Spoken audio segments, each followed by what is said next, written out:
أعوذ بالله السميع العليم من الشيطان اللعين الرجيم.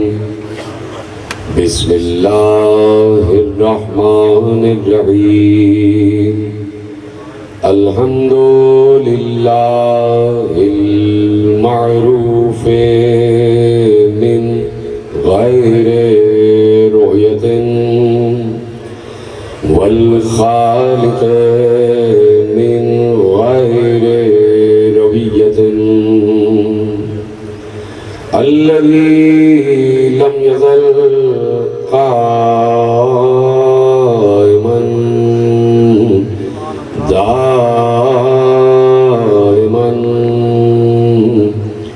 إذ لا سماء ذات أبراج ولا ليل داج ولا بحر ساج ولا أرض ذات مهاد ولا خلق ذو اعتماد.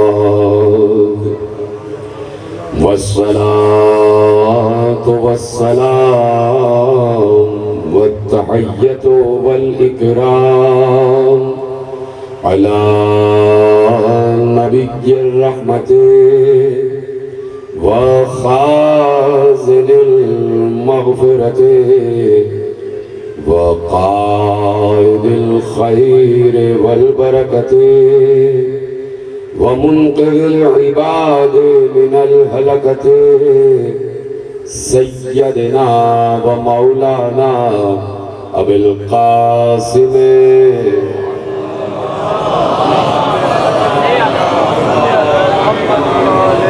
وأهل بيته الطيبين الطاهرين المعصومين المظلومين المنتخبين المنتجبين الذين أذهب الله عنهم الرجس وطهرهم تطهيرا.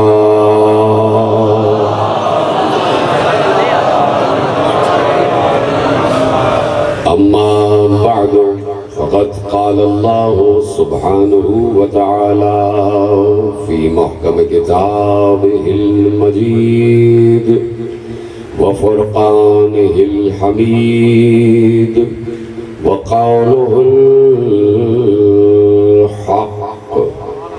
بسم الله الرحمن الرحيم. ذلك فضل الله يؤتيه من يشاء والله ذو الفضل العظيم. صلوات محمد.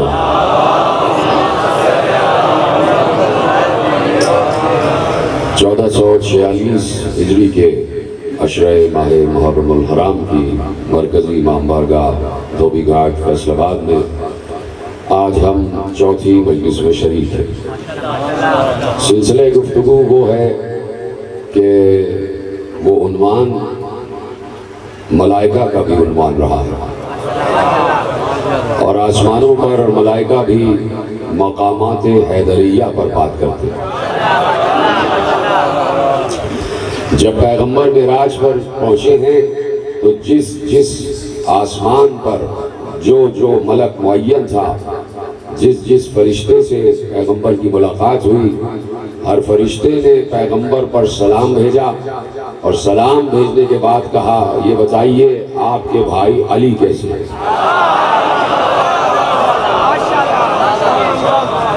تو یہ وہ مقام ہے کہ جہاں انسان کی عقل حیران رہ جاتی ہے، جہاں شعور انسانی دم توڑ جاتا ہے، جہاں انسان یقین کی منزلوں پر آگے بڑھ کر سلمان بن جاتا ہے اور جہاں انسان بہکنے پر آ جائے تو نشیری بن جاتا ہے.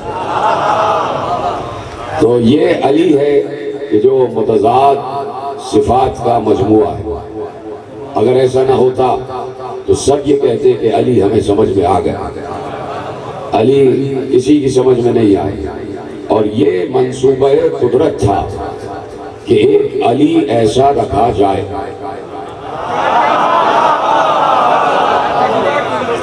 یہ منصوبہ قدرت تھا کہ ایک علی ایسا رکھا جائے، اور یہ منصوبہ اللہ اور محمد نے مل کے بنایا۔ عالم الست میں جب انسانوں کی روح سے وعدے لیے جا رہے تھے تو وہیں پر یہ منصوبہ طے ہو چکا تھا۔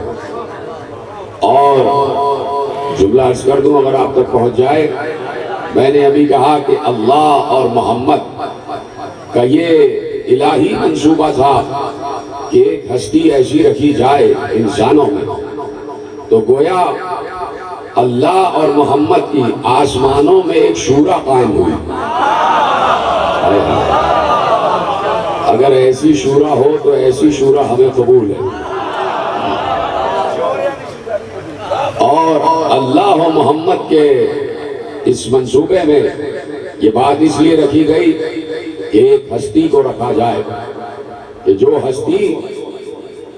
ہستی مجموعہ فضائل ہو، جس کو اتنے فضائل دیے جائیں کہ جہاں پر پچھلی کتابوں میں توریت ہے، زبور ہے، انجیل ہے، اور پچھلے صحیفہ آسمانی ہیں، تو وہاں پر جناب عزیر سے متعلق، جناب موسیٰ سے متعلق، جناب عیسیٰ سے متعلق، جناب ابراہیم سے متعلق، جناب نوح کا طوفان، جناب آدم کا علم، اور آدم سے لے کے عیسیٰ تک سب انبیاء کے معجزات درج ہیں، اور صرف انبیاء ہی کے نہیں، انبیاء کے اوصیاء کے بھی معجزات درج ہیں۔ صرف یہ نہیں کہ انبیاء صاحب معجزہ تھے، انبیاء کے جو وسیع گزرے وہ بھی صاحب معجزہ رہے ہیں۔ تو اب جہاں توریت و انجیل میں لکھ دیا گیا کہ وہ فضائل، وہ کمالات، وہ معجزات کہ جو انبیاء بنی اسرائیل کو عطا ہوئے، اس کے بعد بنی اسرائیل اور یہودیوں نے اور نصرانیوں نے اپنے اپنے عقیدے بنائے، اور عقیدے اس حوالے سے بنائے، کہا کہ موسیٰ کے پاس معجزات، عزیر کے پاس معجزات، عیسیٰ کے پاس معجزات، تو انہوں نے کہا کہ اتنے معجزات والا تو اللہ کا بیٹا ہی ہو سکتا ہے۔ بڑی تمہیدی منزلیں ہیں اور بہت اہم ترین گفتگو آپ کے حوالے۔ انہوں نے کہا اتنے معجزات والا تو اللہ کا بیٹا ہو سکتا ہے۔ عزیر صاحب معجزہ رہے، تو یہودیوں نے کہا عزیر اتنا بڑا معجزہ لے کے آئے ہیں تو وہ اللہ کا بیٹا ہی ہو سکتا ہے۔ جناب عیسیٰ صاحب معجزات رہے، تو عیسائیوں نے کہا کہ بھائی اتنا صاحب معجزہ کوئی انسان نہیں ہو سکتا، وہ اللہ کا بیٹا ہی ہو سکتا ہے، یا تو اللہ ہوگا یا اللہ کا بیٹا ہوگا۔ تو اللہ فضائل دے رہا تھا، اللہ معجزات دے رہا تھا، اور لوگ ان معجزات کو دیکھ دیکھ کر اپنے اپنے عقیدے بنا رہے تھے۔ توجہ ہے؟ لوگ ان معجزات کو دیکھ کر اپنے اپنے عقیدے بنا رہے تھے۔ سب نے کہہ دیا کہ عزیر اللہ کا بیٹا ہے، سب نے کہہ دیا کہ عیسیٰ اللہ کا بیٹا ہے۔ جو اب پوچھا گیا کہ بھائی کس بات پر اللہ کا بیٹا کہا گیا، کہا بھائی جو مردہ کو زندہ کر دے وہ اللہ کا بیٹا، جو بیماروں کو شفا یاب کر دے وہ اللہ کا بیٹا، جو نابیناؤں کو بینائی دے دے وہ اللہ کا بیٹا، جو آگ بجھا دے وہ اللہ کا بیٹا، جو پانی میں رستہ بنا دے وہ اللہ کا بیٹا، جو بارش برسا دے وہ اللہ کا بیٹا، جس کے حکم پر فاصلے طے ہو جائیں وہ اللہ کا بیٹا۔ کہ یہ سارے معجزات ہمارے نبیوں کے واسطے ہیں تو ہمارے نبی اللہ کے بیٹے بن گئے۔ تو ایک بار طے ہو گیا تھا منصوبہ قدرت میں کہ ہم ایسی ہستی کو بھیجیں گے کہ جس کے پاس آدم کا بھی معجزہ ہوگا، جس کے پاس نوح کا بھی معجزہ ہوگا، جس کے پاس ابراہیم کا بھی معجزہ ہوگا، جس کے پاس موسیٰ کا بھی معجزہ ہوگا، جس کے پاس عیسیٰ کا بھی معجزہ ہوگا، اور وہ یہ سارے معجزے لے کر آئے گا، وہ دنیا میں مردوں کو زندہ بھی کرے گا، وہ دنیا میں نابیناؤں کو بینائی بھی دے گا، وہ دنیا میں بیماروں کو شفا یاب بھی کرے گا، وہ دنیا میں ٹھوکر مار کے مردوں کو زندہ کرے گا، وہ چشم زدن میں سینکڑوں میل کے فاصلے طے کرے گا، وہ اشارہ کرے گا تو بادل برسنے لگ جائیں گے، وہ اشارہ کرے گا تو ہوا چلنے لگ جائے گی، وہ اشارہ کرے گا تو پانی میں راستہ بن جائے گا۔ اور جیسے ہی یہ معجزات دیکھ کر کسی کی یہ جرأت ہو کہ وہ علی کو خدا یا خدا کا بیٹا کہے تو علی ایک دم سجدے میں سر رکھ کر کہیں گے کہ اللہ اللہ ہے، بندہ بندہ ہے۔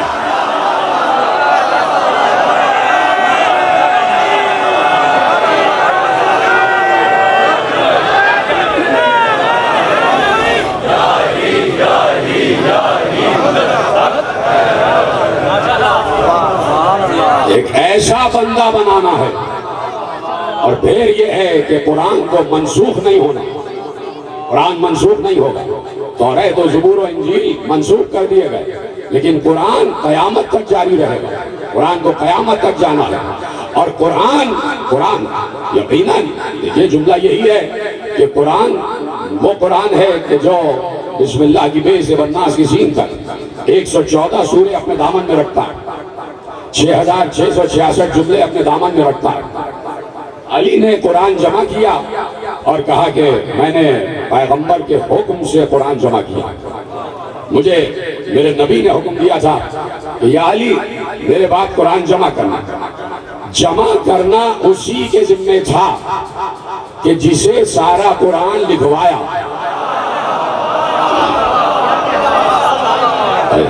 جمع کرنا اسی کے ذمہ تھا کہ جسے سارا قرآن لکھوایا، جمع کرنا اسی کا حق تھا کہ جس نے ساری آیتیں اترتے ہوئے دیکھی بھی، سنی بھی اور سونگھی بھی،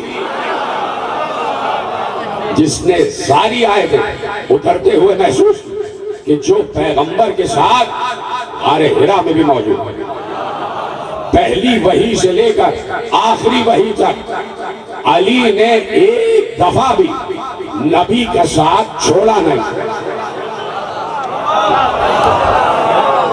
پہلی وحی سے آخری وحی تک ایک لمحے کے لیے علی نے نبی کا ساتھ نہیں چھوڑا۔ تو علی نے کہا یہ میں قرآن لے آیا ہوں، میں نے عہد کر لیا تھا کہ اس وقت تک دوش پر ابا نہیں ڈالوں گا جب تک نبی کا پڑھایا ہوا قرآن جمع نہ کر لوں۔ اور اب میں نے قرآن جمع کر لیا، یہ لو میں قرآن لے آیا۔ اس میں صرف آیتیں نہیں، آیتوں کی تفسیر بھی ہے، آیتوں کی تعبیر بھی ہے، وجہ تسمیہ بھی ہے، شان نزول بھی ہے، پس منظر بھی ہے، پیش منظر بھی ہے، آیت کے اترنے کی جگہ کا ذکر بھی ہے، مخاطب بھی ہے، مخاطب بھی ہے، آیت کا مخاطب بھی ہے، آیت کا مخاطب بھی ہے۔ پہاڑ پر اتری، میں نے اس میں لکھ دیا ہے۔ کون سی آیت جبل پر اتری، اس میں لکھ دیا ہے۔ کون سی آیت پیغمبر پر اس وقت اتری جب پیغمبر مصلی پر تھے، اس میں لکھ دیا ہے۔ کون سی آیت اس وقت اتری جب رسول سواری پر تھے، لکھ دیا ہے۔ کون سی آیت اس وقت اتری جب رسول جنگ میں تھے، میں نے لکھ دیا۔ جنگ والی تو ساری آیت علی ہی کو معلوم تھی کہ کون سی دوران جنگ اتری، اس لیے کہ علی کبھی جنگ سے تشریف نہیں لے گئے۔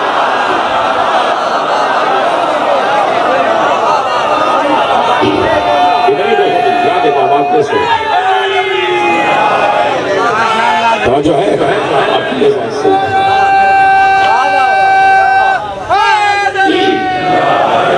ہے تو ہر آیت جو پیغمبر پر اتر رہی تھی، ہر آیت کا شاہد ہے علی، ہر آیت کا شاہد ہے علی۔ تو علی وہ ہے کہ جسے پیغمبر نے قرآن لکھوایا۔ پتہ نہیں جملہ کیسے پہنچے گا۔ علی وہ ہے کہ جسے پیغمبر نے قرآن لکھوایا۔ کوئی بھی آیت اتر رہی ہے تو علی لکھو، علی لکھتے جا رہے ہیں، علی لکھتے جا رہے ہیں۔ صلح حدیبیہ تو یاد ہے، صلح کا معاہدہ علی نے لکھا، تو جو آیتیں لکھے گا وہی روایتیں بھی لکھے گا. ذرا سا میرا گلا آج خستہ ہے تو آپ اس سے متاثر نہ ہوئیے گا. مجھے لگتا ہے کہ مجمع گلے سے متاثر ہو جاتا ہے, ایک دم چپ ہو جاتے, سناٹے میں آ جاتے ہیں. گلے کو نہ دیکھیں آپ, میرے گلے کو دیکھیں. تو جو میں تاریخ اسلام کے گلے کر رہا ہوں, آپ سنتے جائیں جو میں کہہ رہا ہوں اور آپ کی آواز بڑھتی جائے. کہیں میری آواز شکستہ ہو جائے اس سے آپ متاثر نہ ہوئیے گا. بس آپ میرے جملوں پر غور کریں, میری فکر پر غور کریں, جو میں نظریہ دے رہا ہوں اس پر غور کریں.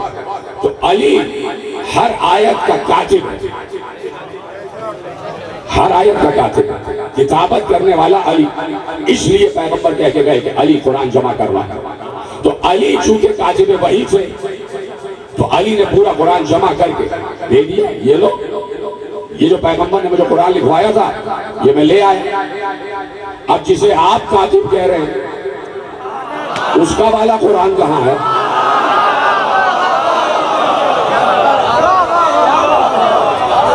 تو بھائی علی قرآن کی ایک ایک آیت کا کاتب, لکھ لیا علی قرآن لیا, یہ قرآن میں نے جمع کیا.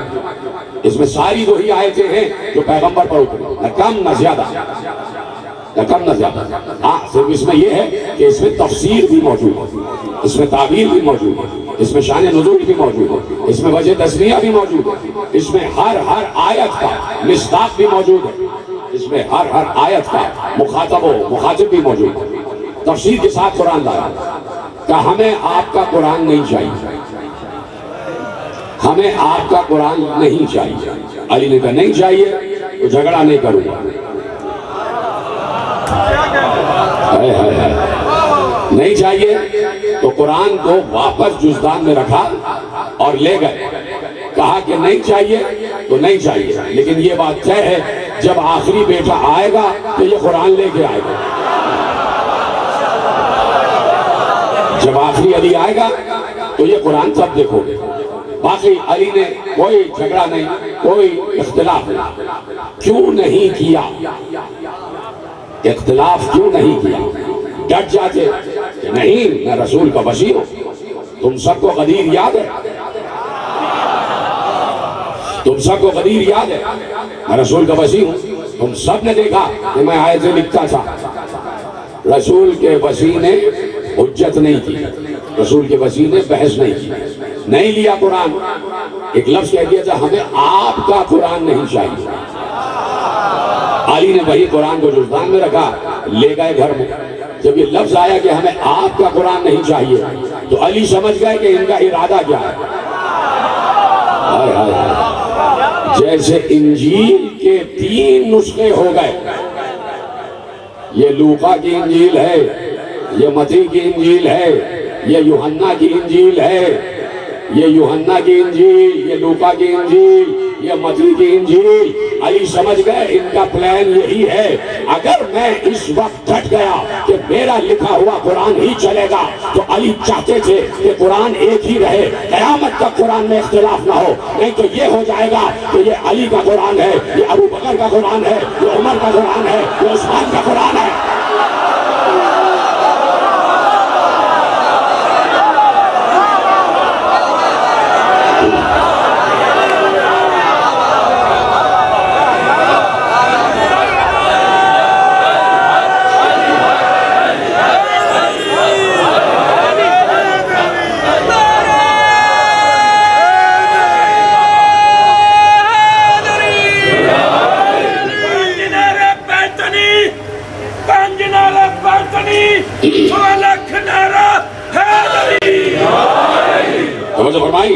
تو علی نے کہا قرآن ایک ہی رہے گا, اور وہی قرآن رہے گا جو اللہ والا قرآن, اور وہی قرآن آج بھی رائج ہے. کوئی اختلاف نہیں ہے قرآن پر. ہم قرآن میں تحریف کے بالکل قائل نہیں ہیں. جو قرآن قلب رسول پر نازل ہوا صرف ترتیب کے اختلاف کے ساتھ وہی جاری اور ساری, اور اس میں سلام ہے ذات علی پر کہ علی نے امت کو اختلاف سے بچا لیا. کہ اختلاف قرآن کی تحریر پر نہیں ہوگا, قرآن کی تعویل پر ہو جائے تو ہو جائے, قرآن کی تنزیل پر نہیں ہوگا. حالانکہ تنزیل پر بھی اختلاف ہوا تھا, تنزیل قرآن پر بھی اختلاف ہوا تھا. اور تنزیل قرآن پر اختلاف ہوا کافروں سے، مشرکوں سے، وہ قرآن کے خلاف تھے، وہ قرآن کی تنزیل کے خلاف تھے، تو پیغمبر نے یہ مسئلہ بھی حل کر دیا۔ جملہ لے جاؤ، تاریخی جملہ جو پیغمبر کا جملہ ہے اور حدیث رسول ہے، سارے اصحاب کی موجودگی میں ایک بار پیغمبر نے علی کو مخاطب کر کے کہا، یا علی، میں ان کافروں اور مشرکوں سے جیسے تنزیل قرآن پر لڑ رہا ہوں، ویسے ہی تمہیں منافقوں سے تعویل قرآن پر لڑنا ہوگا۔ میں تنزیل قرآن پر جنگ کر رہا ہوں، تم تعویل قرآن پر جنگ کرو۔ سمجھو ہے؟ تو اس لیے صاحب معجزہ بنا کر بھیجا تاکہ عیسائیت کی بھی تردید ہو جائے، تاکہ یہودیت کی بھی تردید ہو جائے، کہیں سے بھی یہ تصور نہ اٹھے کہ کوئی اللہ کا بیٹا ہو سکتا ہے، کوئی اللہ کا بیٹا ہو سکتا ہے۔ ارے علی تو خود اپنے آپ کو اللہ نہیں ہونے دے رہے، علی تو اس کے خلاف ہے کہ کوئی علی کو اللہ مانے، یہ بھی ہمارے عقائد میں سے نہیں ہے۔ نصیری عقیدہ شیعہ عقیدہ نہیں، نصیری عقیدہ شیعہ عقیدہ نہیں ہے، صوفی عقیدہ شیعہ عقیدہ نہیں ہے۔ یہ جہاں پر بھی آپ دیکھیں کہ نام شیعیت پر، نام حسینیت پر بے تکی باتیں آپ کو نظر آ جائیں تو ہر چیز کو شیعیت میں آپ نفی نہ کریں۔ شیعیت جسے کہتے ہیں وہ علویت ہے، وہ محمدیت ہے، بڑی ستھری اور صاف ہے، بڑی نکھری ہوئی ہے شیعیت۔ شیعہ ہونا کوئی معمولی بات نہیں ہے، شیعہ کہتے ہی اسے ہیں، شیعہ کہتے ہی اسے ہیں کہ جن میں کا اول ابراہیم تھا۔ ان من شیعۃ الی ابراہیم، قرآن میں سورہ 7 میں کہہ دیا کہ ابراہیم شیعوں میں سے تھا۔ تو شیعہ ہونا بہت بڑی بات ہے۔ الٹے سیدھے عقائد جب دیکھتے ہیں تو عالم اسلام ہنسنے لگ جاتا ہے، یہ بھی شیعت ہے، یہ بھی شیعت ہے۔ شیعت اس چیز کا نام نہیں ہے۔ کہیں آپ نے دیکھ لیا بڑے بڑے لمبے لمبے بال اچھل کود کر رہے ہیں، کمال ڈالا ہوا ہے، اے شیعہ۔ شیعت وہ ہے کہ جو آپ اس وقت دیکھ رہے ہیں۔ شیعت نام ہے، نام ہے حصول علم کا، شیعت نام ہے تشہیر علم کا، شیعت نام ہے اتحاد بین الامت کا، شیعیت نام ہے رد افتراق کا، شیعیت نام ہے حسینیت کا۔ مختلف عقائد ہوتے رہے، پیغمبر نے کہہ دیا تھا میری امت 73 فرقوں میں تقسیم ہو جائے گی، تو فرقے بنتے ہیں اور بگڑتے ہیں، لیکن شیعہ اور شیعیت فرقہ نہیں ہے۔ شیعیت ایک دین ہے، اور شیعیت کا مطلب یہ ہے کہ ہم محمد کے شیعہ ہیں۔ شیعہ کا مطلب ہوتا ہے ساتھ چلنے والا، ساتھ چلنے والا۔ اب جو بھی محمد رسول اللہ کہہ رہا ہے وہ شیعہ ہے، جو بھی محمد رسول اللہ کہہ رہا ہے۔ اب لوگوں نے اختلاف بنا دیا پوری دنیا میں، یہ بڑی بڑی انٹیلیجنس ایجنسیز جو کام کر رہی ہیں، مغربی انٹیلیجنس ایجنسیز جو کام کر رہے ہیں، ان کا یہی کام ہے کہ افتراق پھیلا دو، مسلمانوں کو اتنا توڑ دو اور اتنا انہیں شک میں مبتلا کر دو کہ یہ عیسائیت کی طرف متوجہ ہی نہ ہو پائے۔ کہ عیسائیت نے کتنا نقصان پہنچایا ہے الوہیت کو، کہاں بیٹھے کہ عیسائیت نے الوہیت کو کتنا نقصان پہنچایا۔ یہ جائیے جملے اسرائیلیات کا مطلب ہے توریت، زبور، انجیل، یہ 3 کتابیں اسرائیلیات۔ ان میں یہ تو 3 کتابیں منسوخ ہو گئی نا، اس لیے کہ امت نے اپنے ہاتھ میں لے لی، تو 3 کتابوں کو منسوخ کر دیا۔ اب اس میں کیا کیا خرافات، وہ خرافات جو اسرائیلیات میں لکھے ہوئے ہیں، ان میں سے ایک یہ ہے کہ جناب عیسیٰ، میرے پاس الفاظ نہیں ہے کون سے الفاظ میں انتخاب کروں، کہ تقدس نبی برقرار رہ جائے، نبی کا تقدس برقرار رہ جائے۔ کہ لکھا ہے اسرائیلیات میں کہ جناب عیسیٰ ایک ایسی عورت کے پاس سر پر تیل لگوانے گئے کہ جو بازاری تھی، یہ بھی لکھا ہوا ہے کہ جناب موسیٰ دریا میں اترے، غسل کرنے کے لیے کپڑے ان کے کنارے پر رکھے ہوئے تھے. ایک پتھر آیا اور جناب موسیٰ کے سارے کپڑے لے کے بھاگ گیا اور جناب موسیٰ دریا سے باہر آ گئے. اب کس عالم میں آئے یہ بتانا ضروری نہیں، سب سمجھنا. یہ سب اسرائیلیات کے خرافات ہیں جو لکھے ہوئے ہیں. توجہ ہے، ایسے ہی بہت سے خرافات ہیں جو لکھے ہوئے ہیں. ان سب کی تصحیح کی علی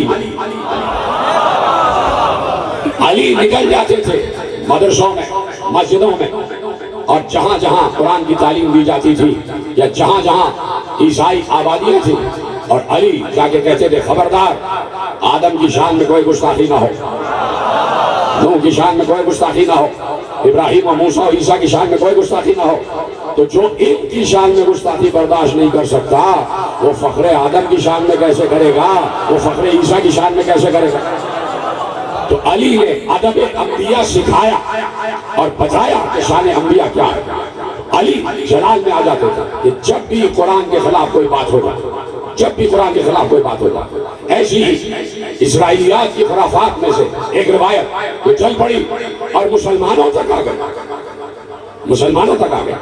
تو ارشاد ہوا سورہ میں کہ اللہ نے ارشاد فرمایا سورہ مبارکہ کے ساتھ کہ جناب سلیمان، توجہ ہے بہت تیزی سے مجھے سفر آگے کرنا ہے. کل کی بھی روایت کامل نہیں ہو پائی تھی، اگر موقع ہوگا تو کل کی روایت کامل کر دوں گا، لیکن مجھے موضوع کو لے کے آگے بڑھنا کہ جناب سلیمان، ملک سلیمان، سلیمان کا ملک، کہ ایسا ملک ہم نے بعد سلیمان کسی کو نہیں دیا. بعد سلیمان ہم نے ایسا ملک کسی کو نہیں دیا. جناب سلیمان اور ایک بار کھڑے ہوئے ہیں اور ملاحظہ فرما رہے ہیں. 1000 گھوڑے جناب سلیمان کے سامنے سے گزرے، 1000 گھوڑے جناب سلیمان کے سامنے سے گزارے گئے، اور گھوڑے بھی اعلیٰ ترین نسلوں کے. کیوں چپ ہو گئے؟ سبحان اللہ کہتے رہا کریں. اس سے ذرا سی مجھے کارز بھی مل جاتی ہے، ذرا سی انرجی بھی آ جاتی ہے جب آپ بولتے ہیں. تو میرا گلا شکستہ ہے، خستہ ہے، تو آپ ذرا سا بولتے رہا کریں، سبحان اللہ ضرور کہتے رہا کریں، تاکہ مجھے ہمت آتی رہے اور میں باتیں آگے آپ کو پہنچاتا رہوں. گھوڑے جناب سلیمان کے سامنے سے گزارے گا. سلیمان بادشاہ ہے اور اللہ کا بنایا ہوا بادشاہ، ملا کا نہیں، کسی جمہور سے بنایا ہوا نہیں، کسی ڈیموکریسی سے بنایا ہوا نہیں، کسی لوٹ مار سے بنا ہوا بادشاہ نہیں، کسی کرپشن سے بنا ہوا بادشاہ نہیں. یہ کرپشن والوں کو یہ پتہ نہیں ہے کہ یہ جو ہم نے کمایا یہ ہمارا نہیں ہے. کیا لطف کیا آتا ہوگا، مزہ کیا آتا ہوگا دوسرے کے پیسے پر عیش کرنا. مزہ کیا آتا ہوگا، مزہ تو یہ ہے خود کماؤ اور اس پر حظ طبیعت اٹھاؤ. تب مزہ ہے اس روٹی کا جو اپنے ہاتھ سے کما کے کھائی جائے. اسی لیے علی کھیتی باڑی کرتے تھے. ارے علی کے پاس ملک سلیمان نہیں تھا، علی کے پاس ملک خدا تھا. اس کے باوجود علی کھیتوں کو پانی دیتے تھے، اپنے دست و بازو سے روٹی کماتے تھے، اور اس سے کبھی قرض لے کر، کبھی ادھار لے کر، اور کبھی پیسہ کماتے تھے، اور اس سے روٹی، چاہے 2 ہی روٹی کیوں نہ ہو، پورا گھر سکون سے کھاتا تھا. 4 روٹی کھا کر فخر کرنے والا علی. تو کسی کرپشن سے سلیمان بادشاہ نہیں بنے تھے، کسی لوٹ مار سے سلیمان بادشاہ نہیں بنے تھے. اللہ نے بادشاہت دی تھی، وہ بادشاہ جو بادشاہوں کا بادشاہ ہے، اس نے سلیمان کو بادشاہت دی. اب ایسا بادشاہ، ایسا گرینڈر، ایسا تجھ کو احتشام، ایسا روب و دبدبا، ایسا تخت، ایسے درباری، ایسی کابینہ، ایسی رعایا اور ایسا بادشاہ، بلند قامت بادشاہ، لگتا تھا کہ بادشاہ. آج جناب سلیمان بھی خوش ہو جائیں گے. لگتا تھا کہ بادشاہ، سر سے پاؤں تک بلند قامت، زلفیں بل کھاتی ہوئی، بہترین قبا پہنی ہوئی، اس پر عبا اوڑھی ہوئی، اور نالین زیب پا، سر پر امامہ، تاج نبوت. اور ایسے میں کہا لاؤ گھوڑوں کو لاؤ. گھوڑے جناب سلیمان کے سامنے سے گزرے. اللہ نے کہا اِذْ عُرِضَ عَلَيْهِ بِالْعَشِيِّ الصَّافِنَاتُ الْجِيَادُ، جب اس کے سامنے سے بہترین نسل کے گھوڑے گزارے گئے. سورہ صاد جب سلیمان کے سامنے سے بہترین نسل کے گھوڑے گزارے گئے کہ جنہیں جیاد کہتے تھے. گھوڑوں کی ایک نسل کا نام ہے جیاد، جنہیں صافنات الجیاد کہتے ہیں، کہ جو جناب سلیمان کے سامنے سے گزارے گئے. گھوڑوں کی اعلیٰ ترین نسل ہے جنہیں جیاد کہتے ہیں. اور بھی پیغمبر کے پاس گھوڑے میں ایک لفظ زور دے کے اس لیے کچھ لوگوں کے ہاتھ اٹھ رہے ہیں، وہ سمجھ گئے کہ میں کیا کہنا چاہ رہا ہوں. کچھ گھوڑے پیغمبر کے پاس تھے جو ان کو عبد المطلب سے وراثت میں ملے تھے. یہ کس نے کہہ دیا کہ نبی نہ وارث ہوتا ہے نہ وارث بناتا ہے؟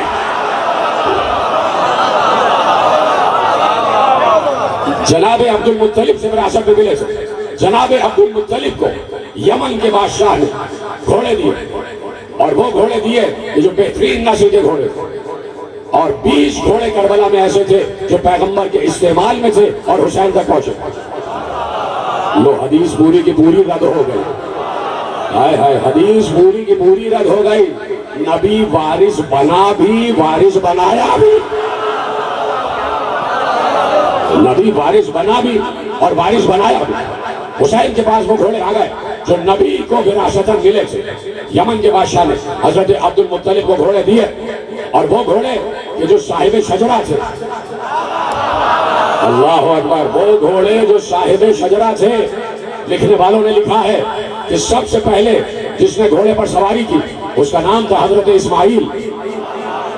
حضرت آدم کے دور سے گھوڑے تھے. اور میں ایک منٹ لیتا ہوں آپ کا.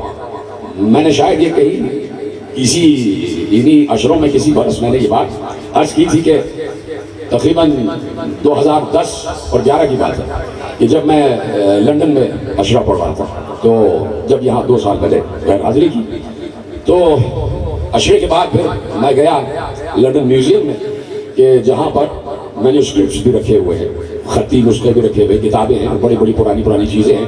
اسی دور میں نے وہ علم بھی دیکھا کہ جو 300 سال پرانا ہے، کہ جو انگریز یہاں سے لوٹ کے لے گئے تھے حیدرآباد دکن سے. لٹیرے جب دوسروں کو لٹیرا کہے، کیا لے گئے لوٹ کے یہاں سے؟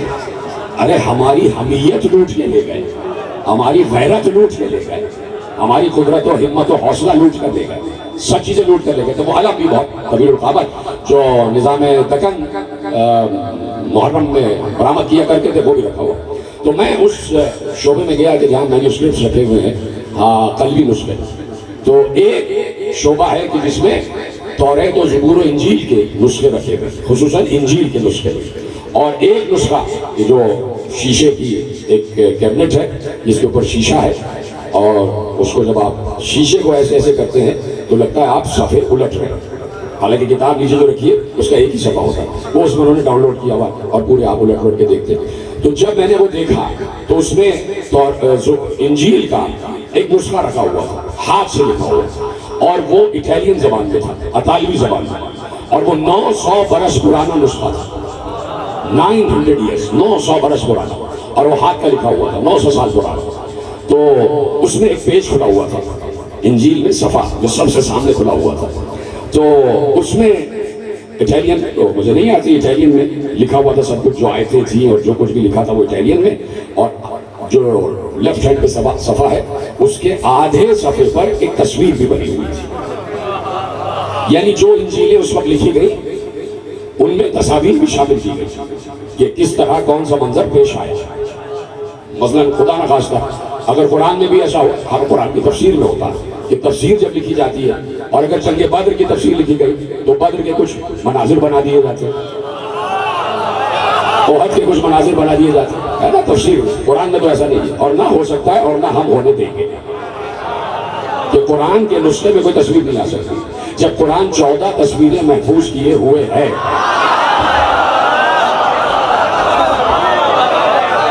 تو میں نے وہ تصویر دیکھی، اس میں یعنی یقیناً موضوع یہی تھا کہ انجیل نازل ہو رہی. موضوع اس کا یہ تھا کہ انجیل نازل ہو رہی، اور اس تصویر میں دکھایا گیا تھا کہ جناب عیسیٰ ہیں، اور جناب عیسیٰ نے ایسے ہاتھ کیا ہوا، اور آسمان سے ایک ہاتھ آ رہا ہے کہ جو انجیل عیسیٰ کے ہاتھ میں دے رہا ہے. آسمان سے ایک ہاتھ آ رہا ہے کہ جو عیسیٰ کے ہاتھ میں انجیل دے رہا ہے. میرے ساتھ میرے دوست بھی موجود تھے. میں نے مسکرا کر کہا اسی کو ید اللہ کا تصور کہتے ہیں.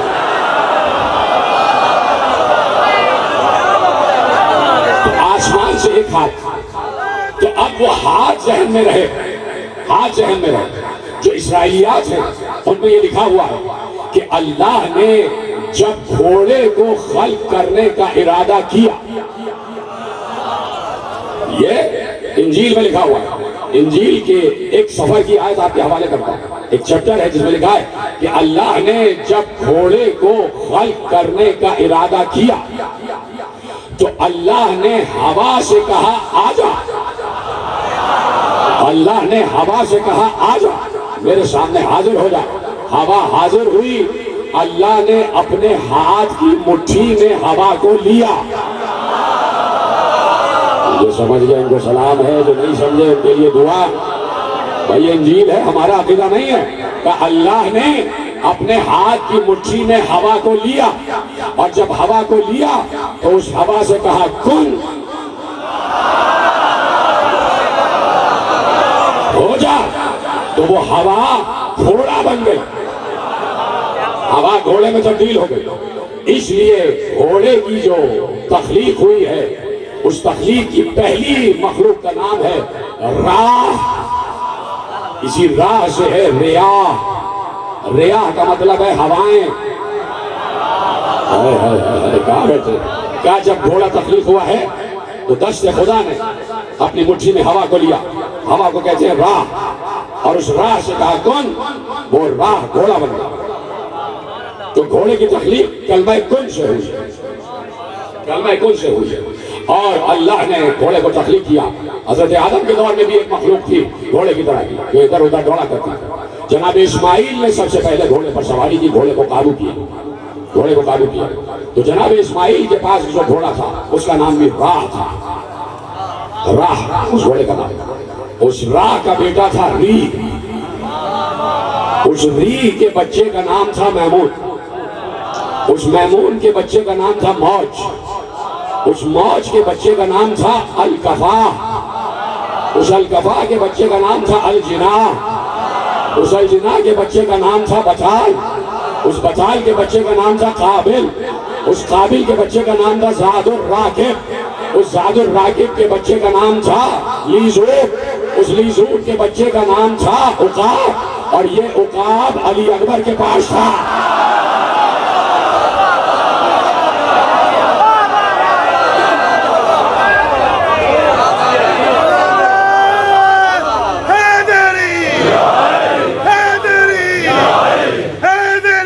پورے گھوڑے کے شجرے محفوظ.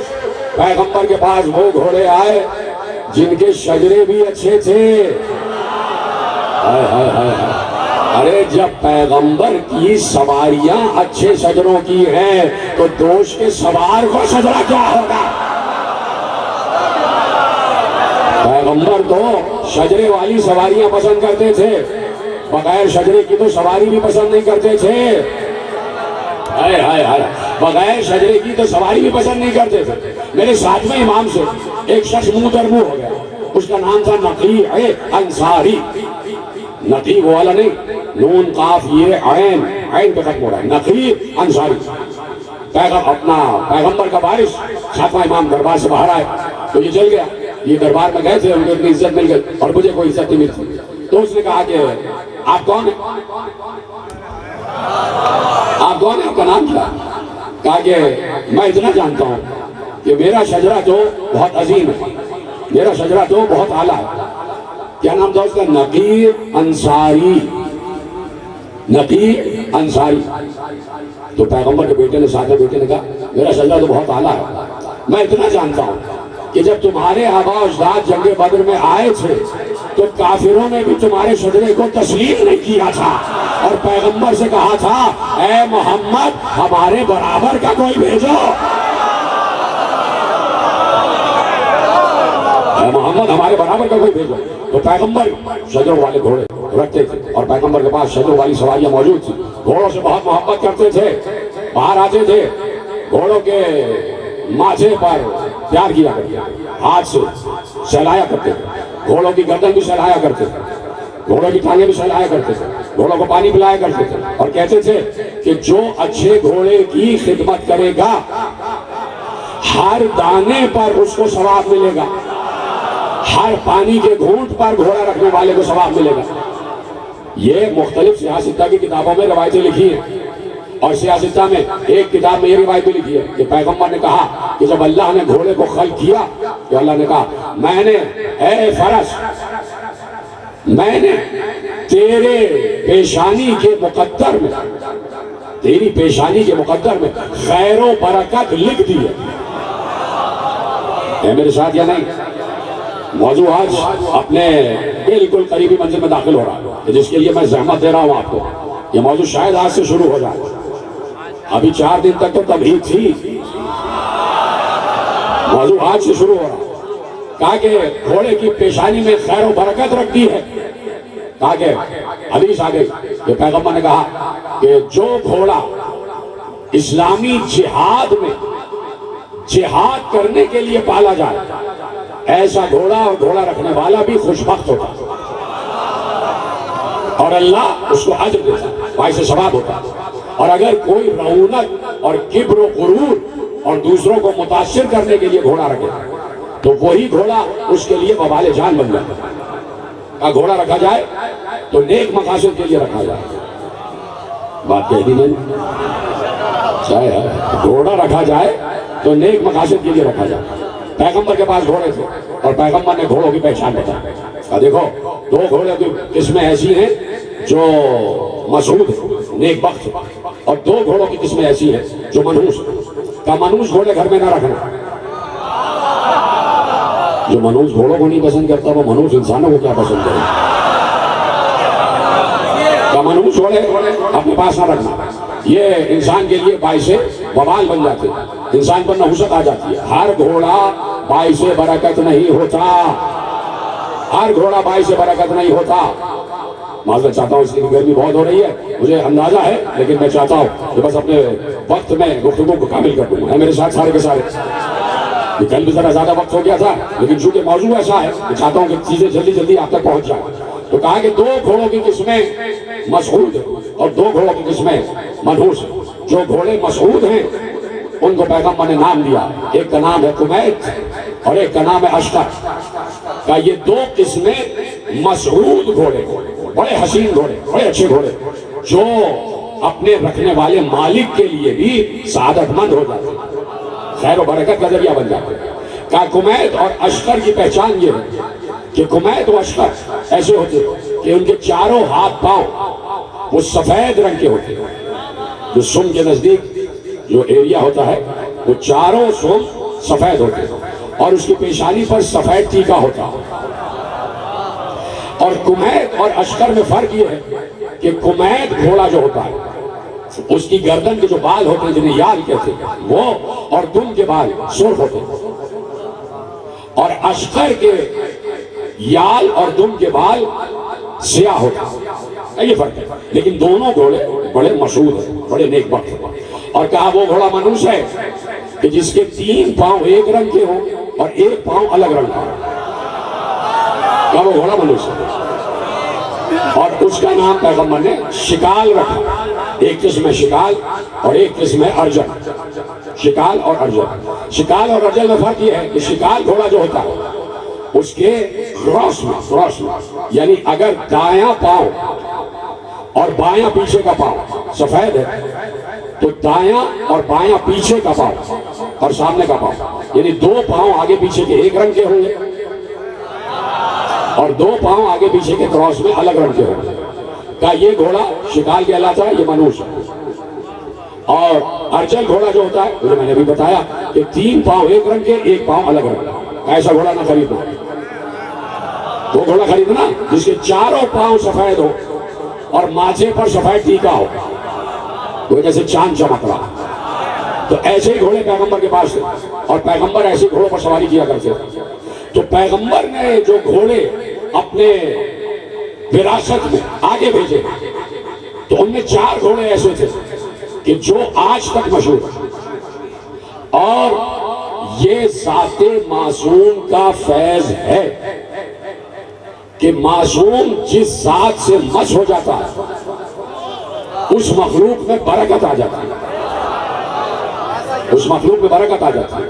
پیغمبر جب حلیمہ سعدیہ لے کے گئیں پیغمبر کو اپنے علاقے میں، تو جس اونٹنی پر بیٹھی تھی سب سے خستہ اونٹنی تھی، وہ چل ہی نہیں پاتی تھی، اور جب حلیمہ سعدیہ کی گود میں رسول آ گئے تو وہ اونٹنی ایسے دوڑنے لگی جیسے کوئی میدان جنگ میں گھوڑا دوڑتا، بالکل صحیح ہو گئی، برکت آ گئی۔ اس اونٹنی نے دودھ دینا بھی شروع کر دی۔ جو بکریاں جناب حلیمہ کے پاس وہ بھی مرنے کے قریب تھی، لیکن جب پیغمبر کی برکت ہوئی تو بکریوں میں بھی برکت پیدا ہو گئی۔ تو یہ ذات معصوم کا معجزہ ہوتا ہے۔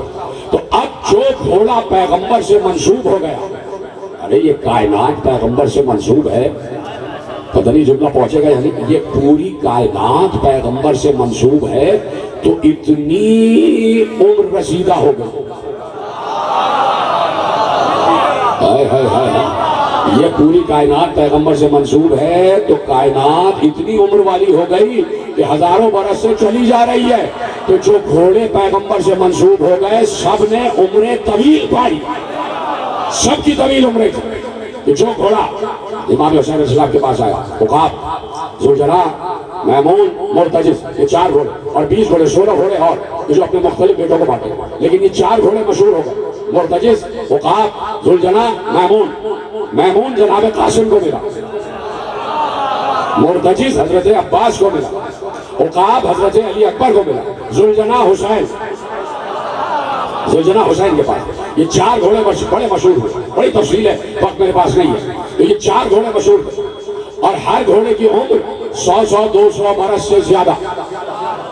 یہ پیغمبر کی سواری کے گھوڑے، جب یہ گھوڑے پیغمبر کے پاس آئے جناب عبدالمطلب نے دیے، جناب عبدالمطلب کو ملے بادشاہ یمن سے، تو گھوڑے اس نے بھجوائے اور اس نے یہ کہہ کے بھجوایا کہ میں نے کتابوں میں پڑھا ہے کہ آپ کا ایک پوتا ہوگا جو نبی ہونے والا، اور مجھے اس پر ایمان ہے، میں نے اس کے ہدیے کے لیے یہ ہدیہ بھجوایا۔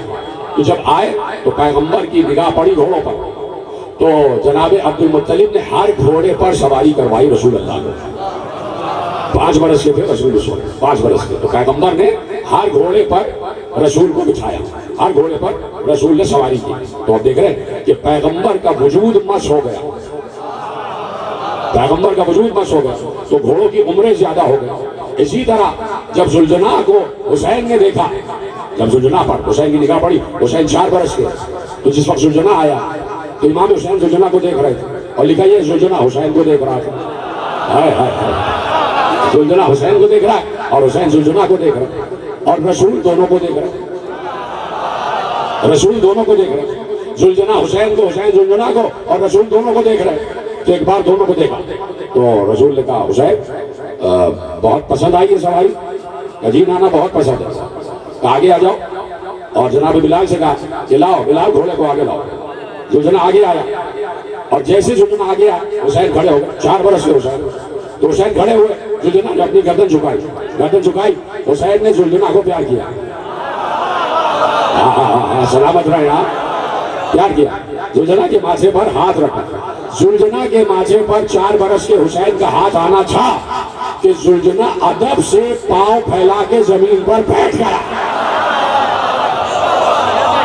ادب سے پاؤں پھیلا کے زمین پر بیٹھ گیا، یعنی کہہ رہا ہے کہ اے سوار میں ہوں ہی تیرے لیے۔ تو حسین اس وقت ذوالجناح پہ بیٹھے اور پورے مدینہ کا چکر لگایا۔ رسول اللہ نے کہا جاؤ پورے مدینے کی سیر کر کے آؤ، ذوالجناح پہ بیٹھ کے۔ تو یہ گھوڑے پیغمبر کے پاس رہے۔ ایک پیغمبر کے پاس ایک سواری تھی کہ جسے آپ خچر کہتے ہیں، اور وہ دراز گوش کہلاتا ہے، جس کے کان لمبے ہوتے ہیں، جسے خچر کہتے ہیں۔ وہ بھی بھیجا تھا بادشاہ حبش رسول اللہ کو، اور وہ پیغمبر نے علی کو دیا۔ اور پیغمبر جب جنگ خیبر میں جا رہے تھے تو علی کو پیغمبر نے اسی خچر پر سوار کروایا، اور علی اسی خچر پر سوار ہو کر خیبر کے قلعے کو فتح کرنے گیا۔ تو ابھی تک تو میں خچر کہہ رہا ہوں، لیکن ایک بار جیسے ہی پیغمبر نے دیکھا علی بیٹھے اور علی نے ایڑ لگائی اور یہ دوڑا۔ اب چونکہ علی جیسا وزنی ویسا ہوا تو یہ دوڑا اور دوڑا اور چاہتا ہے، علی کے اشارے کو سمجھ رہا ہے نا، علی چاہتے ہیں کہ جلدی سے خیبر کے دروازے پر پہنچ جائے، تو جلدی سے جانے کے لیے اس نے جست لگائی، اور جب جست لگائی تو آگے اور پیچھے کے پاؤں پھیلے، جب پھیلے تو شکم زمین پر لگا، تو جس سواری کے شکم زمین پر لگ جائے اسے دل دل کہتے ہیں۔ تو پیغمبر نے نام دیا یہ دل دل ہے۔ تو پیغمبر نے اپنے حسین ترین سواریاں، حسین ترین سواروں کو بخش دی، حسین ترین سواریاں حسین ترین سواروں کو بخش دی۔ پیغمبر کو معلوم ہوا، آواز آ گئی، خط ہو رہی تقریر لیکن میرے ساتھ رہنا، آواز آ گئی، اے نبی، وہ فلاں مشرکین مدینے سے اتنی مسافت کے راستے پر ڈیرا ڈالے بیٹھے اور ان کا ارادہ ہے کہ مدینے پر حملہ کریں، لیکن ہم چاہتے ہیں کہ اس سے پہلے کہ یہ مدینے میں آئے آپ مدینے سے نکلیں اور وہیں ان کو روکیں۔ پیغمبر نے لشکر تیار کیا، لشکر تیار کیا اور کہا آپ جائیے لشکر کو لے کر اور بغیر جنگ کیے واپس نہیں آنا ہے۔ ایک صاحب گئے وہاں سے انہوں نے پوچھا کون، یہاں سے انہوں نے بتایا ہم کون، انہوں نے کہا آپ سے تو جنگ ہی نہیں کرنا، جنگ تو ہماری مصطفیٰ سے ہے۔ واپس آ گئے، کیا ہوا؟ کہا یہ ہوا، کہا کہ ہم نے کہا تھا کہ جنگ کیے بغیر واپس نہ آنا، جاؤ تم جاؤ۔ وہ گئے، ان کی بھی رشتے داری، وہ بھی واپس آ گئے۔ کیا ہوا؟ کہا یہ ہوا۔ کہا علی کہاں؟ علی کہاں؟ علی آئے، یا رسول اللہ۔ کہا علی جاؤ جاؤ ذوالجناح پر بیٹھ کر جاؤ اور بغیر فتح کیے واپس نہ آنا، بغیر فتح کیے واپس نہ آنا۔ علی گھوڑے پہ بیٹھے، گھوڑے کو ایڑ لگائے، گھوڑے کا تیز دوڑانا شروع کیا۔ علی نے پلٹ کے نہیں دیکھا کہ لشکر آ رہا یا نہیں، اس لیے نہیں دیکھا کہ پیغمبر نے علی سے کہا تھا علی تم جاؤ، اب لشکر تو ساتھ ساتھ آتا ہی ہے نا علی کے، معلوم ہے جہاں علی جاتے ہیں وہاں فتح ہوتی ہے، جہاں فتح ہوتی ہے وہاں مال غنیمت۔ سب آ گئے پیچھے پیچھے علی کے، جا رہا ہے لشکر، اور علی نے نیا راستہ اپنایا، بڑا چٹیل راستہ، بڑا چٹانوں والا راستہ، بڑا پتھریلا راستہ، جہاں موٹے موٹے سخت پتھر تھے، اور علی ان پتھروں پر، ان چھوٹی چھوٹی چٹانوں پر گھوڑے کو دوڑاتے ہوئے جا رہے تھے۔ علی جلال میں تھے، جب سوار جلال میں ہوتا ہے تو سواری بھی جلال میں ہوتی ہے، جب سوار جلال میں تو سواری بھی جلال میں، اور علی کے گھوڑے نے علی کے جلال کو سمجھا، تیز سرپٹ دوڑا، اور جب دوڑا تو اس کے سن پتھر سے ٹکرائے، جب پتھر سے ٹکرائے تو چنگاریاں ابھری، پتھر سے ٹکرائے تو چنگاریاں ابھری۔ گھوڑا اتنے جلال میں تھا کہ گھوڑے کے منہ سے جھاگ بہ رہے تھے، گھوڑے کے منہ سے جھاگ بہ رہے تھے۔ علی صبح دم لشکر کے سر پر پہنچ گئے، اور جا کر علی نے مبارز طلبی کی، وہاں سے سردار نکلے، یہاں سے سردار باہر آیا، ادھر سے سرداروں نے کہا ہم یہ، ادھر سے سردار نے کہا ہائے ابو طالب کا بیٹا۔ یہی موضوع ہے، یہی چلے گا موضوع آگے۔ کہا میں ابو طالب کا بیٹا، کہا ہاں ہماری تم سے ہی جنگ ہے، تمہیں مارا تو ہم نے گویا رسول کو مار لیا، تم نے بڑے بڑے سرما کو مارا ہے بدر و احد میں، آج تم ہمارے سامنے آئے ہو۔ 11 سردار مل کر آئے، ادھر سے علی، ادھر سے 11 کا لشکر پیچھے پیچھے، 11 سردار اس زام میں تھے، اس غرور میں تھے، اس کبر میں تھے، اس نخوت میں تھے، اس تکبر میں تھے کہ ہم گھیر کے علی کو ایک ہی بار میں قتل کر دیں گے۔ انہوں نے چاروں طرف سے علی کے گرد گھیرا ڈالا، علی نے گھوڑے کو اشارہ کیا، گھوڑا گھومنا شروع ہوا، گھوڑا گھومنا شروع ہوا۔ علی نے تلوار نہیں نکالی، علی چاہتے تھے اگر علی اس وقت تلوار نکال لیتے تو وہ چاروں طرف سے جو آ رہے تھے وہ اپنے اپنے فاصلے پر رہتے، لیکن علی کی تلوار نیام میں، علی کی تلوار نیام میں اس لیے کہ علی چاہتے تھے اور قریب آ جائے، اور قریب آ جائے، اور قریب آ جائے۔ جیسے ہی وہ علی کی تلوار کی رینج میں آئے، علی نے تلوار نکالی اور گھوڑے سے کہا گھومتا جا، گھوڑا گھوما، علی کی تلوار چل رہی تھی، ایک سر گرا، دوسرا گرا، تیسرا گرا، 11 سر زمین پر تھے۔ لشکر اسلام آ پہنچا، لشکر اسلام، صحابہ کا لشکر آ پہنچا، صحابہ کے لشکر نے حملہ کیا اس لشکر پر، ہزاروں کے تعداد میں کافرین اور مشرکین کو گرفتار کیا، سب کو زنجیروں میں باندھ کے لائے، سب کو زنجیروں میں باندھ کے لایا. اثرن بہ نقعا فبسطن بہ جمعا. مجھے تیز دوڑتے ہوئے گھوڑوں کی قسم،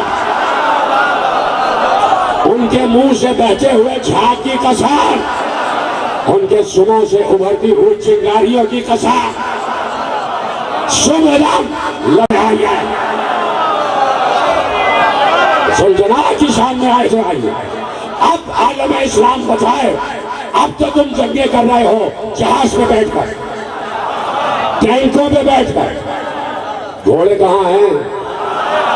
اس ثواب سے تو محروم ہو گئے نا، گھوڑے کے ثواب سے تو محروم ہو گئے. تو آ جاؤ نا عزا خانوں میں، یہاں گھوڑے کا ثواب بنا دیا. البوریات قدحا فالمغیرات صبحا فاثرن بہ نقعا فبسطن بہ جمعا. ہمیں تیز دوڑتے ہوئے گھوڑوں کی قسم، ان کے سنوں سے ابھرتی ہوئی چنگاری کی قسم، ان کے دہن سے باہر نکلتے ہوئے جھاگ کی قسم، صبح دم لشکر کے سر پر پہنچ جانے کی قسم. ان الانسان لربہ لکنود. یہ انسان اپنے رب کی بارگاہ میں بڑا مغرور ہے. قسم کھا کے گھوڑوں کی قسم کھائی.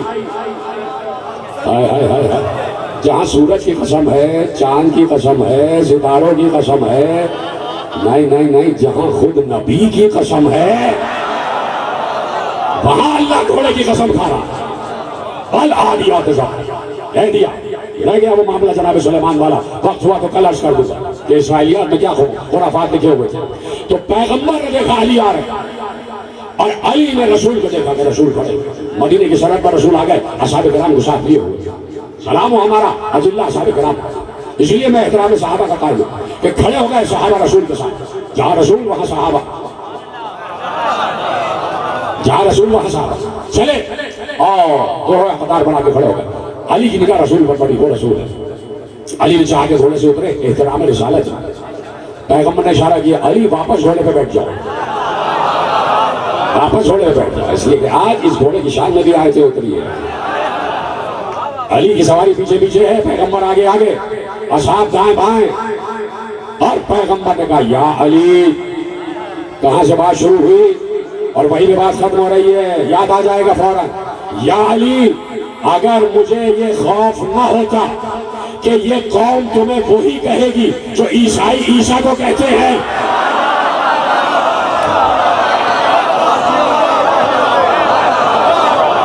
تو میں تمہارے بہت فضائل بیان کرتا کہ یہ سب تمہارے قدموں کی خاک اٹھا اٹھا کر اپنی آنکھوں سے لگا رہے ہو. یہ علی کہ جس نے فضائل کے سمندر کتابوں میں لکھوا دیا، اور اس علی کا ایک جاباز سپاہی ہے جس کا نام ہے مسلم. علی سے سیکھے ہیں انہوں نے جنگ عباس میں، مسلم میں حسن و حسین، محمد حنفیہ، عبداللہ ابن جعفر، عون ابن جعفر، یہ سب علی کے شاگرد. شیر بے شہ شجاعت، میدان جنگ کے ایسے سوار کہ دیکھ لیں تو انسانوں کو موت یاد آ جائے. ایسے سے بات کل میں نے عرض کیا کہ مسلم دارالامارہ کی چھت پر سلامت رہائے کہنے والا. میں اس کے لیے فیصلہ آباد کے مجمع کا اقرار کرتا ہوں کہ آپ ایک بات کو سمجھتے ہیں، اور آپ نے یہ حق ادا کیا ہے کہ جیسے ہی میں مصائب کا پہلا جملہ کہتا ہوں آپ ہائے ضرور کہتے ہیں. یہ آپ کا خاصہ ہے. بی بی سیدہ کی چادر کے سائے میں رہو سب، تمہیں کوئی غم نہ ہو سوائے غم حسین کے. تمہارے رزق و روزگار اور روزی میں مسلسل برکت ہو. تم میں سے اگر کوئی بے اولاد ہے، صدقہ علی اکبر کا، اس کی گود اولاد سے ہری ہو جائے. تم میں سے اگر کسی کے پاس گھر نہیں ہے، چھت نہیں ہے، آل محمد کے گھروں کے صدقے سے تم سب کو گھر عطا ہو. تمہارے پاس اگر سواری نہیں ہے، بہترین سواری عطا ہو. تمہارے گھر میں خدا نخواستہ اگر فاقہ ہے، تمہارا گھر غذا سے سیر ہو جائے. تمہاری نسلوں کو برکت ہو. میں دیکھتا ہوں نا کہ کس طریقے سے رو رہے ہوتے ہو. کیا کروں، میں بھی زین العابدین کی اولاد ہوں، اسی زین العابدین کی اولاد جس میں کربلا برپا ہوتے ہوئے دیکھی، جس نے دیکھا ہے کہ کربلا میں کیا ہوا، اور جو اتنا مجبور کر دیا گیا کہ باپ کی نصرت نہ کر سکا، اس لیے کہ امامت کو اسے لے کے آگے بڑھنا تھا. اور حسین نے کہہ دیا تھا بیٹا تمہارا جہاد تو مجھ سے بھی بڑا ہے، تمہیں تو مجھ سے بھی بڑی جنگ لڑنا ہے، میں تو جنگ لڑ رہا ہوں ذبح ہو جاؤں، لیکن تمہیں تو بے ردا قافلے کو لے کے آگے بڑھنا ہے، تمہیں تو میرا پیغام پوری گلی میں پہنچانا ہے، پوری گلی گلی تک پہنچانا ہے، پورے شہروں تک، پوری دنیا تک پہنچانا ہے۔ تو میں دیکھتا ہوں نا کہ کیسے رو رہے ہیں، تو اندر سے رو رہا ہوتا ہوں، میں دیکھتا ہوں نوجوان رو رہے ہیں، آنکھوں سے آنسو بہ رہے ہیں۔ خدا تمہیں ہر بلا اور آفت ناگہانی سے محفوظ رکھے، خدا اس شہر کو بھی پرامن رکھے، شیعہ سنی میں ہمیشہ اتحاد رہے۔ میرے عزیزوں یہ کربلا سب سے بڑا اتحاد کا سمبل ہے، سب سے بڑا اتحاد کا استعارہ ہے کہ حسین اور مسلم دارالعمارہ کی چھت پر ہے، چھت سے دیکھا کہ نیچے بازار سجا ہوا ہے، مسلم کے ہاتھ بندھے ہوئے تھے اور مسلم کے پورے جسم سے خون بہ رہا تھا۔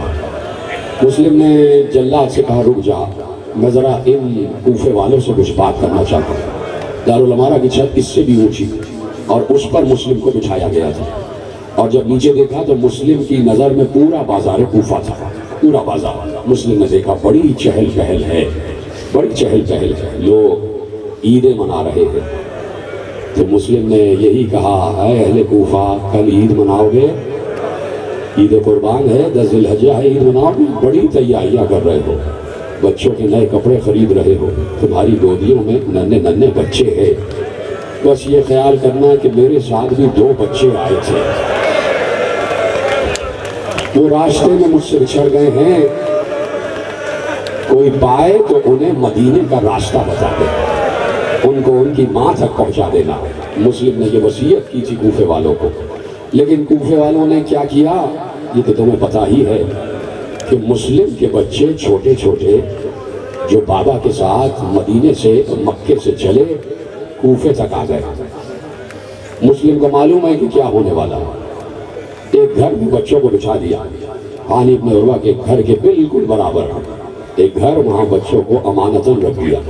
مسلم جنگ میں مصروف ہو گئے، بچوں کو کیا پتا کہ باہر کیا ہو رہا ہے، بچوں کو کیا معلوم کہ بابا ذبح کر دیے گئے، بچوں کو کیا معلوم کہ بابا کا تن اقدس کوفے کی گلیوں میں گھسیٹا جا رہا ہے۔ اجرکم اللہ، مسلم کا جسم بے سر جسم کوفے کی گلیوں میں گھسیٹا جا رہا تھا، بچے پتھر مار رہے تھے، بچے پتھر مار رہے تھے اور رسیوں میں باندھ کر مسلم کے جسم کو کوفے کی گلیوں میں گھسیٹا جا رہا تھا۔ بچے سہمے ہوئے بیٹھے ہیں، نہ معلوم بابا کا کیا عالم ہے، اب تک بابا ہمیں لینے نہیں آئے، قید ہو گئے بچے۔ تو وہی کوفہ تھا، وہی مسلم کے بچے سراسیمہ پریشان حزن و ملال میں، خوف کی کیفیت میں ایک درخت پر جا کے بیٹھ گئے، نیچے تالاب بہ رہا تھا، کنیز آئی پانی بھرنے کے لیے، اس نے محسوس کیا درخت پہ کوئی بیٹھا ہے، اب جو آنکھ اٹھا کر دیکھا 2 پھوٹ سے بچے بیٹھے ہوئے تھے۔ کنیز کو رحم آیا کہ نیچے آ جاؤ، گر جاؤ گے، چوٹ لگ جائے گی، بچوں نیچے آ جاؤ۔ بچے نیچے آئے، ایک بار بچوں سے پوچھا کون ہو؟ کہا کچھ کہے گی تو نہیں، ظلم تو نہیں کرے گی، بچے ہیں اور آل محمد کے بچے کبھی جھوٹ نہیں بولتے، کہا ہم مسلم کے بچے ہیں، سفیر حسین۔ کنیز ایک دم حیران ہوئی، کہا میری مالکہ تو آل محمد کی چاہنے والی ہے، چلو مومنہ ہے وہ، میری مخدومہ مومنہ ہے، انہیں پا کر بہت خوش ہوگی۔ بچے آ گئے، اپنی مالکہ سے تعارف کرایا، بی بی یہ دونوں مسلم کے بچے ہیں، ایک کا نام محمد ہے، ایک کا نام ابراہیم ہے، ابھی 2 ننھے ننھے تابوت برآمد ہوں گے، ایک تابوت میں محمد لکھا ہوگا، ایک میں ابراہیم لکھا ہوگا، جو جا چکے ہیں وہ مسیب تک پہنچ جائیں، وہ جو شہر ہے مسیب کہ جہاں دونوں بچوں کے روزے بنے ہوئے ہیں، دور سے روزے میں گنبد نظر آتے ہیں، سفید رنگ کے چاندی کی طرح چمکتے ہوئے گنبد، ان 2 گنبدوں کے نیچے 2 تربتیں ہیں، چھوٹی چھوٹی سی قبریں، جس میں مسلم کے چھوٹے چھوٹے سے بچے آج بھی فریاد کر رہے ہیں، آج بھی ہم اپنے ماں باپ سے دور ہی ہیں، آج بھی ماں باپ سے دور ہیں۔ بچوں کو جیسے ہی مومنہ نے دیکھا، ایک بار پیار کر کے کہتی ہے شہزادو مجھے یہ نہیں لگ رہا کہ میرے گھر مسلم کے بچے آئے ہیں، مجھے تو لگ رہا ہے میرے گھر فاطمہ کے بیٹے آئے ہیں، میرے گھر حسن اور حسین آ گئے۔ مومنہ نے بڑی خدمت کی، بچوں کو نہلایا دھلایا، کپڑے پہنا دیے، کھانا کھلا کے حجرے میں لٹا دیا۔ بچوں نے نماز پڑھی، حجرے میں لیٹ گئے، سوئے، اٹھے۔ ایک بار دونوں رونے لگے۔ جب رو رہے تھے اور باتیں کر رہے تھے، ایسے میں اس مومنہ کا داماد حارث داخل ہوا۔ اس نے حجرے سے رونے کی آواز سنی۔ اس نے اپنی ساس سے پوچھا کون ہے؟ کہا کوئی نہیں ہے۔ تو چونکہ نشے میں ہے تو تجھے ایسے ہی آوازیں آ رہی ہیں؟ کہا نہیں، مجھے آواز آ رہی ہے۔ تیزی سے دوڑتا ہوا حجرے کا دروازہ کھولا، ٹٹولتا ہوا آگے بڑھا۔ تاریخ تھا نا حجرہ، ٹٹولتا ہوا آگے بڑھا۔ دونوں شہزادوں کے سروں پر ہاتھ پڑا، گردنوں تک ہاتھ آیا۔ گردن پکڑ کر کہتا ہے کون ہو تم دونوں؟ کہا رسول کا واسطہ، ہمیں کچھ کہے گا تو نہیں؟ کہا رسول کا واسطہ۔ کہا سیدہ کا واسطہ ہے، علی کا واسطہ ہے؟ کہا ہاں۔ میں تمہیں کچھ نہیں کہوں گا، بتاؤ تم کون ہو؟ بچوں نے اسی قسم پر اعتماد کیا۔ کہا سن، ہم سفیر حسین کے بیٹے ہیں، ہم محمد ابراہیم ہیں، ہم مسلم کے بیٹے ہیں۔ جیسے ہی اس نے سنا، کہا لگا کر کہتا ہے 3 دن سے تمہاری تلاش میں تھا، مجھے 2000 درہم چاہیے، حاکم سے ہدیہ چاہیے، اور میری سواری بھی تمہاری تلاش میں مر چکی ہے، تو میں تمہیں چھوڑوں گا نہیں۔ ایک بار دونوں بچوں کو باہر لایا، صحن میں لایا، لیکن روایت نے لکھا ہے لایا کیسے؟ دونوں کو بالوں سے پکڑ کر گھسیٹتا ہوا لایا، گھسیٹتا ہوا لایا، صحن کے بیچ میں ایک ستون سے دونوں بچوں کو باندھ دیا، اور رات بھر کبھی محمد کے رخسار پر تماچا، کبھی ابراہیم کے رخسار پر تماچا۔ ہر تماچے پر بچے کہتے تھے ہائے زہرا، اے اماں، اے بابا۔ ہر تماچے پر بچے ماں اور باپ کو یاد کرتے تھے، ہر تماچے پر بچے زہرا علی کو یاد کرتے تھے۔ صبح ہوئی، بچوں کو لے کر چلا، کہا تمہیں ذبح کروں گا، انعام زیادہ ملے گا۔ دونوں بچے سہل کے بیٹھ گئے، دریا کے کنارے لایا، ایک بار محمد کو لٹایا۔ ابراہیم کہتا ہے کہ میرے سامنے میرے بھائی کو ذبح نہ کر۔ ختم کر دوں کیا تقریر؟ تو آخری جملے ہیں، میں نے تم سے کہا کہ تمہیں زہرا دعائیں دیتی ہوں گی، کیسے گریا کرتے ہو؟ میں دیکھ رہا ہوں چاروں طرف گریا کن چہرے مجھے نظر آ رہے ہیں۔ خدا تمہیں چادر زہرا کے سائے میں رکھے۔ ابراہیم نے بڑے بھائی کے گلے پر گلا رکھ دیا کہ اے ظالم، میرے سامنے میرے بھائی کو ذبح نہ کر۔ اس نے ابراہیم کو دور پھینکا، بھائی کو دکھا کر بھائی کا گلا کاٹا گیا۔ خدا کسی پر یہ وقت نہ لائے، بھائی کو دکھا کر ہاں ہاں ہاں سر پہ ہاتھ مارو۔ یہ منظر ملائکہ کو بہت اچھا لگتا ہے، یہ منظر رسول اللہ کو بہت اچھا لگتا ہے جب تم سر پہ ہاتھ مارتے ہو۔ ایک بار ابراہیم کے سامنے محمد کا گلا کاٹا گیا، محمد کا گلا کاٹ کر سر کو ایک طرف رکھا، اس نے محمد کے جسم کو اٹھایا، اٹھا کر نہر میں پھینک دیا، اور ابراہیم یہ سب دیکھ رہا، چھوٹا بھائی دیکھ رہا کیا گزر رہی ہوگی، اور وہ جو محمد کا جسم تھا وہ دریا کی سطح پر رکا رہا، نہ آگے جاتا ہے نہ پیچھے، اور نہ دریا کی سطح میں اندر جاتا ہے۔ ایک بار ابراہیم کی طرف بڑھا، ابراہیم کو بھی بالوں سے پکڑا، زمین پر لٹایا، سینے پر زانو رکھا اور بچے کا گلا کاٹا۔ اس لیے روتے ہیں ہم مسلمانوں کہ کیا کیا عالم اسلام نے آل محمد کے ساتھ۔ بچے کے گلے کٹ کر اس کے جسم کو بھی اٹھایا، نہر میں پھینکا۔ روایت نے لکھا کہ جب تک ابراہیم کا جسم دریا میں نہ آ گیا، اس وقت تک محمد کا جسم بھی دریا میں پڑا رہا، اور جیسے ہی دونوں اجسام ملے، دونوں کٹے ہوئے سروں والے جسم ایک دوسرے سے لپٹ گئے اور دریا کی تہ میں آ گئے۔ یہ سروں کو لے کر چلا، دربار میں آیا، دربار میں آیا۔ حاکم نے کہا او ظالم، کس ماں کی گود اجاڑ کے آ گیا، کس ماں کی گود اجاڑ کے آ گیا؟ کہا حاکم خوش ہو جا، یہ مسلم کے بچے ہیں۔ کہا میں نے تو گرفتار کرنے کا کہا تھا، تو نے ذبح کیوں کیا؟ میں انہیں زندہ چاہتا تھا، میں نے کہا تھا جو گرفتار کر کے لائے گا اسے میں انعام دوں گا، نہیں تو نے میرے حکم کی خلاف ورزی کی۔ بچوں کے سروں کو بھی لے لیا اور کہا حارث کو لے جاؤ، قتل کر دو اسے، جہاں اس نے بچوں کو مارا وہیں قتل کرو۔ اور کہا کوئی ہے ان بچوں کے سروں کو کوئی دھو کر لیا، اور دھو کر لائے تو جہاں ان کے جسم ہے وہیں ان کے سروں کو بھیجا جائے۔ آل محمد کا ایک چاہنے والا دربار میں تھا، اس نے کہا کہ مجھے دے دے، میں اپنے گھر لے کے جاتا ہوں۔ بچوں کے سروں کو لے کے گھر میں آیا، زوجہ سے کہا یہ مسلم کے بچے یہ زہرا کے گھر والے ہیں جن کے گلے کٹ چکے ہیں.